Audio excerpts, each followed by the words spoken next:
শুভ সকাল সকলকে। গতকাল মন্তেশ্বরে পশ্চিমবঙ্গের ক্যাবিনেট মন্ত্রী সিদ্দিকুল্লাহ চৌধুরীকে নিয়ে যে ঘটনা ঘটেছে সেই বিষয়ে কিছু আলোচনা করতে চাই। আমি শুধু বলতে চাই যে সিদ্দিকুল্লাহ চৌধুরী পরে উনার বিবৃতিতে বলছেন যে উনার হাতে নাকি 1200 মাদ্রাসা আছে, 400 জামিয়াত উলামার অফিস আছে। হ্যাঁ, আপনি ঠিক বলছেন, তবে আমার যেন মনে হয় আপনি ওগুলোকে মিস ইউজ করেছেন।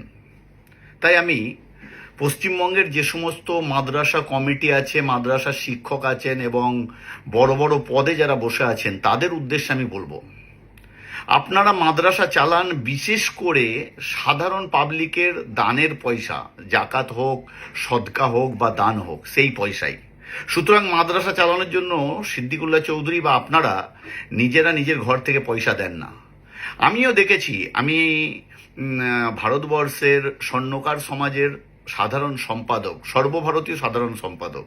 আমি দেখেছি কালেকশানের জন্য পশ্চিমবঙ্গ থেকে মাদ্রাসার হজরতরা লাইন লাগিয়ে দেন বিভিন্ন ভিন রাজ্যে, আর আমরাও দিল খুলে আল্লাহর ওয়াস্তে দান করি। তাই আমি আপনাদের সামনে বলবো, সিদ্দিকুল্লাহ চৌধুরী মেন ম্যাটার নয়।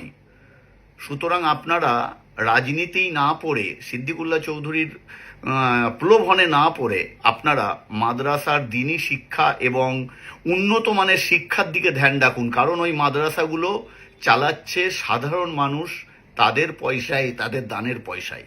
সুতরাং যদি আপনারা গন্ডগোল করেন তাহলে কিন্তু আমাদেরও গন্ডগোল করতে বাধ্য করবেন আপনারা।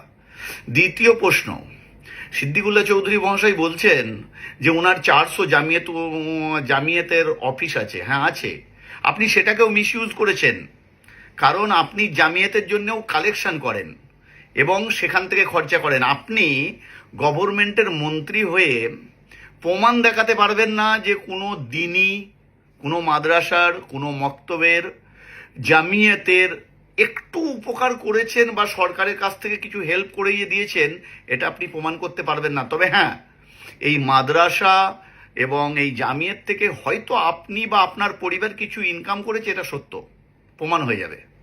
যাই হোক, আমি এই বিষয় নিয়ে কারোর নামে বিরোধ করে বা কারোর নামে একটা দোষ দিতে চাচ্ছি না। আমি খালি বলতে চাচ্ছি যে রাজনীতির জায়গায় থাকুক।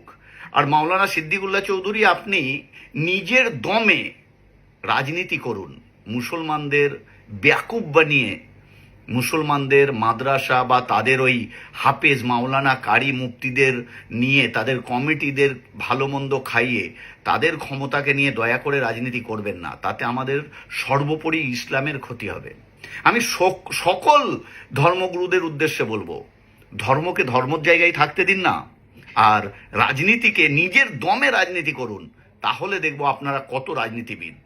আপনি এর আগে বলেছিলেন জামিয়াতের পতাকা নিয়ে যদি ওয়াকাব বিলের বিরুদ্ধে আন্দোলন করে আপনি তাদের বিরুদ্ধে অ্যাকশন নেবেন। তাহলে আপনি ইসলামের কে মহাশয়? তা আমি আপনার বিরুদ্ধে কথা বলছি না, আমি যেটা যুক্তিযুক্ত সেটা বললাম। সুতরাং আপনি রাজনীতি করুন, আপনাকে অনেক অনেক শুভেচ্ছা। তবে নিজের দমে, নিজের কাজের দমে, নিজের বেশ পর রাজনীতি করুন।